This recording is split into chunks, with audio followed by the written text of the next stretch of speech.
خوبصورت وادیاں، بادلوں میں چھپے اونچے اونچے پہاڑ، دلکش نظارے، حسین دریا اور بہترین موسم، ان سب کو ملایا جائے تو بنتا ہے کشمیر۔ یہ خوبصورت جگہ ہر اس شخص کے لیے سکون کا باعث بنتی ہے جو اپنی زندگی کی بھاگ دوڑ میں لگے ہوئے ہیں، کسی کشمکش کا شکار ہیں۔ ایسے میں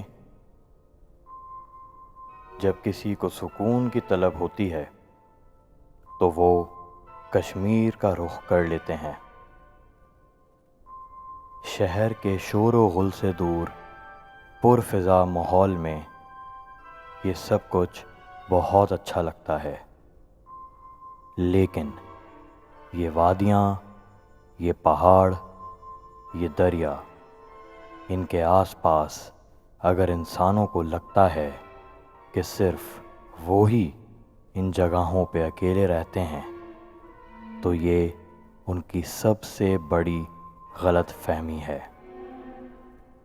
جب خدا نے انسان کو بنایا تو جنوں اور باقی مخلوقات کو جنہیں انسان نہیں دیکھ سکتے انہیں حکم دیا کہ تم لوگ اندھیروں میں چلے جاؤ، لیکن جیسے انسان کی فطرت میں بغاوت ہے ویسے ہی اس دوسری مخلوق میں بھی بغاوت ہے، اور وہ تو پھر تخلیق بھی آگ سے کیے گئے ہیں۔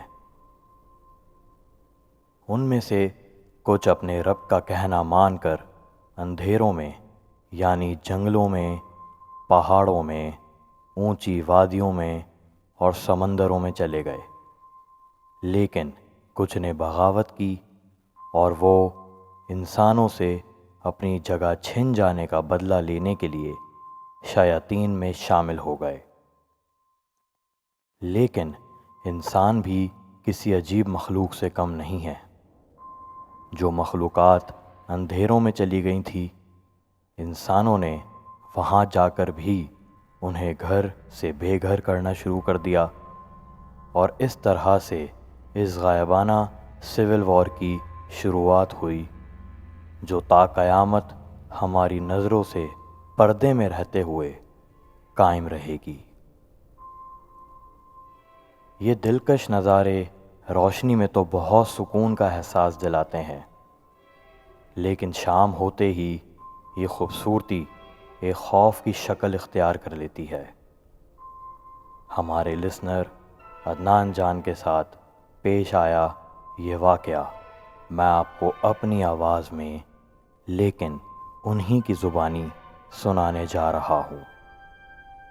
تمام سننے والوں کو السلام علیکم۔ Welcome to after hours. Let the terror begin۔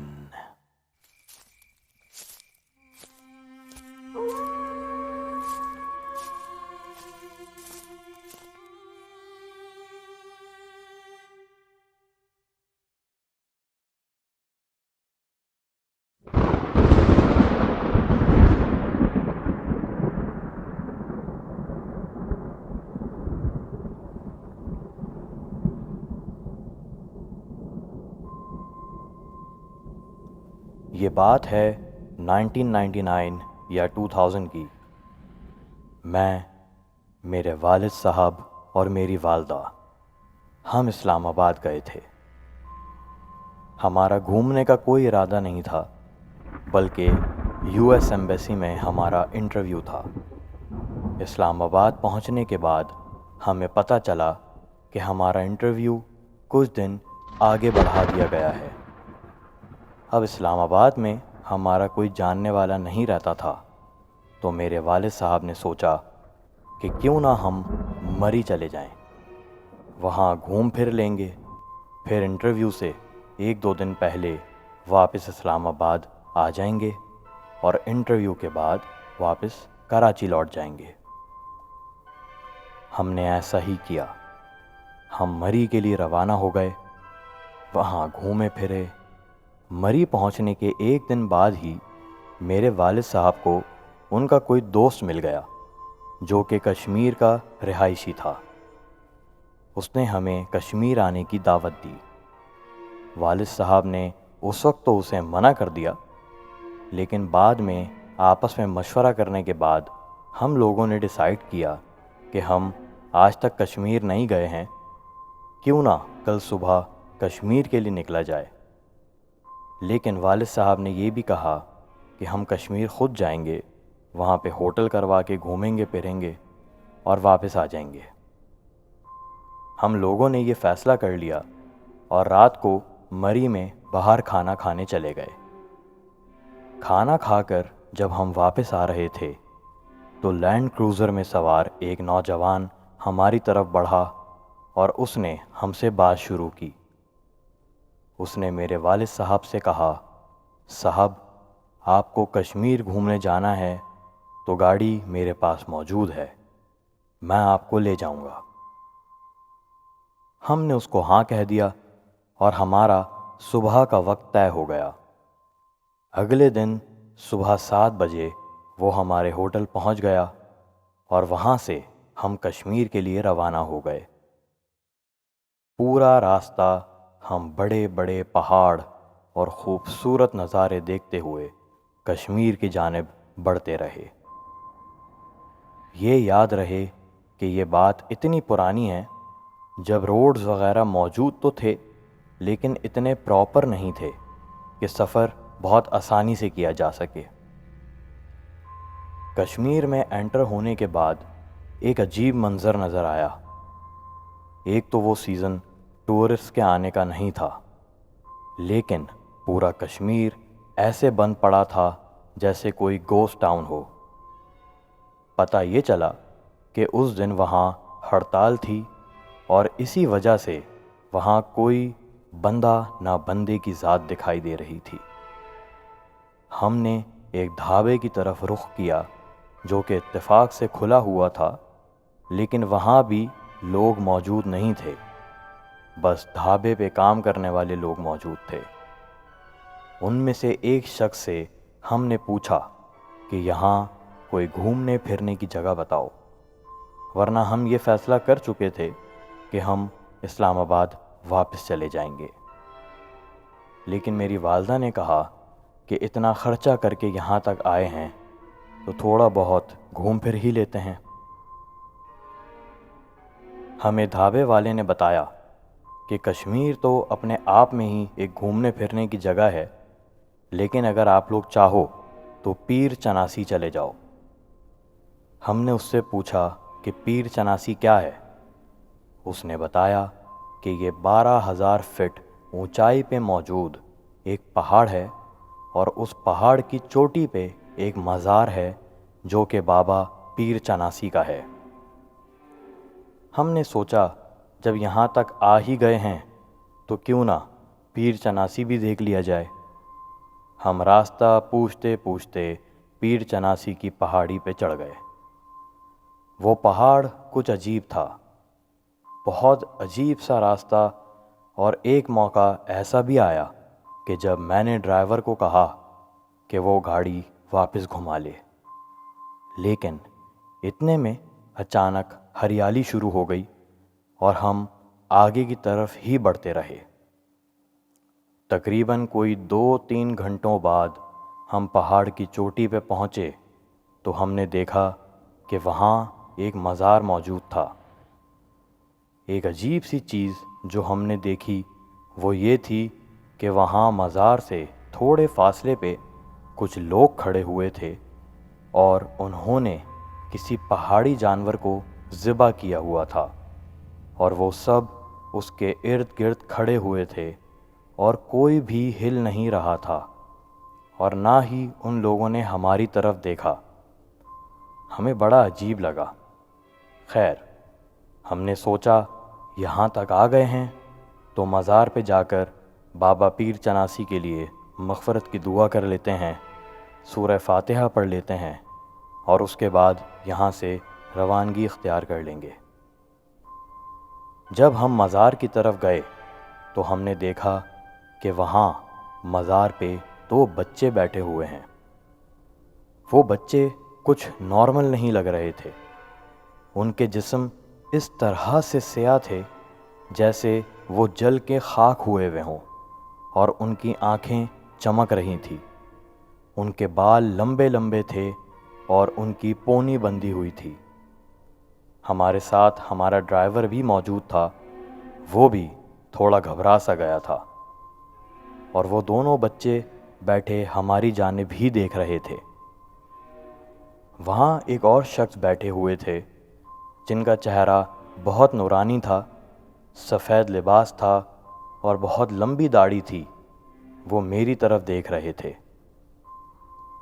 ایسا لگ رہا تھا جیسے وہ ہمیں یہ بتانا چاہ رہے ہوں کہ یہاں کچھ ٹھیک نہیں ہے، اور اشارتاً وہ ہمیں یہ کہہ رہے تھے کہ یہاں خطرہ ہے، یہاں سے چلے جاؤ۔ ہم نے بہتر یہی جانا کہ اب ہمیں یہاں سے چلنا چاہیے۔ ہم نے جلدی سے اپنی گاڑی کی طرف رخ کیا۔ جب ہم گاڑی میں آ کر بیٹھنے لگے تو ہم نے دیکھا کہ وہ تمام لوگ جو ابھی تک اس طرف منہ کر کے کھڑے ہوئے تھے، اب سب کی نظریں ہماری طرف تھیں، اور انہوں نے ہماری گاڑی کو چاروں طرف سے گھیرا ہوا تھا۔ عجیب بات یہ تھی کہ ان سب کی شکلیں ایک جیسی تھیں۔ مرد، عورت، بچے سب ایک ہی شکل کے تھے، اور ان کے چہرے کچھ عجیب سے تھے۔ آنکھیں ٹیڑھی، ہونٹ کٹے ہوئے، دانتوں کے درمیان گیپ۔ ایسا لگ رہا تھا جیسے سب کو کوئی بیماری ہو۔ ایک شخص جو میرے دروازے کی طرف کھڑا ہوا تھا، میں نے ڈرتے ڈرتے اس سے بات کرنے کی کوشش کی۔ بات کرنے کے پیچھے یہی وجہ تھی کہ میرا ڈر کم ہو سکے اور میں مطمئن ہو جاؤں کہ یہ لوگ ہمیں کوئی نقصان نہیں پہنچانا چاہتے۔ میں نے ڈرتے ڈرتے اس سے کہا کہ ہم یہاں مہمان ہیں اور ہم یہاں گھومنے آئے تھے، اور اب ہم واپس جا رہے ہیں۔ تو اس شخص کے پیچھے سے ایک دوسرا شخص آگے بڑھا اور اس نے مجھ سے کہا کہ آپ ہمارے مہمان ہیں تو آپ ہمارے ساتھ کھانا کھا کر جائیں گے۔ ہم نے ابھی ابھی جانور ذبح کیا ہے، اور ہم آپ کو کھانا کھائے بغیر یہاں سے نہیں جانے دیں گے۔ اس کے الفاظوں میں ایک سختی تھی۔ میں نے اس کو کہا کہ آپ کا بہت شکریہ، لیکن ہمیں دیر ہو رہی ہے اور ہمیں اب چلنا چاہیے۔ اس پہ اس آدمی نے مجھے غصے سے کہا کہ میں نے کہہ دیا نا، تم لوگ کھانا کھا کر ہی جاؤ گے، اس سے پہلے تم لوگوں کو یہاں سے نہیں جانے دیں گے۔ میرے اوپر پوری طرح سے خوف طاری ہو چکا تھا۔ میرے والدین میری طرف دیکھ رہے تھے، اور وہ ڈرائیور بھی پوری طرح سے پیلا پڑ چکا تھا۔ میں نے ان سے پھر بہانہ کیا کہ ہماری فلائٹ ہے، ہمیں جانے دیں۔ اس نے پھر اسی طرح غصے میں مجھے انکار کر دیا۔ میں نے اس سے یہ بہانہ کیا کہ ہمارے ایک عزیز ہیں، ان کا انتقال ہو گیا ہے، ہمارا جانا بہت ضروری ہے۔ یہ سن کر ان لوگوں نے آپس میں بات چیت کر کے مجھے کہا کہ ٹھیک ہے، تم لوگ یہاں سے جا سکتے ہو۔ میں نے اپنے ڈرائیور کو کہا کہ جلدی سے گاڑی سٹارٹ کرو اور نکلو یہاں سے۔ اب ڈرائیور صاحب گاڑی سٹارٹ کریں تو گاڑی سٹارٹ نہ ہو۔ میں نے اس سے کہا، کیا ہوا، تمہاری گاڑی خراب ہے کیا؟ اس نے کہا کہ یہ نئی گاڑی ہے، خراب کیسے ہو سکتی ہے؟ بہت کوششوں کے بعد گاڑی سٹارٹ ہو گئی، لیکن گاڑی آگے نہیں بڑھ رہی تھی۔ ایسا لگ رہا تھا جیسے کسی چیز نے گاڑی کو جکڑا ہوا ہو۔ اس نے گاڑی کو 4x4 پہ ڈالا اور زور سے ریس دی تو گاڑی چل پڑی۔ گاڑی گھماتے ہی ہمیں پیچھے سے زور زور سے ہنسنے کی اور چیخوں کی آوازیں سنائی دیں۔ اس دن ہم کس کس طریقوں سے اپنی جان بچا کر وہاں سے نکلے ہیں، یہ تو بس ہم اور ہمارا اللہ جانتا ہے۔ یہ اونچے اونچے پہاڑ، دریا، جنگلات، یہ سب جنات کی گزر بسر کی جگہیں ہیں۔ یہاں انسانوں کے لیے کوئی جگہ نہیں ہے۔ کتنے لوگ ان پہاڑوں میں غائب ہو چکے ہیں جن کا پتہ آج تک نہیں چل سکا ہے۔ ذرا سوچئے، اگر آپ کے ساتھ ایسا واقعہ پیش آئے تو آپ کیا کریں گے؟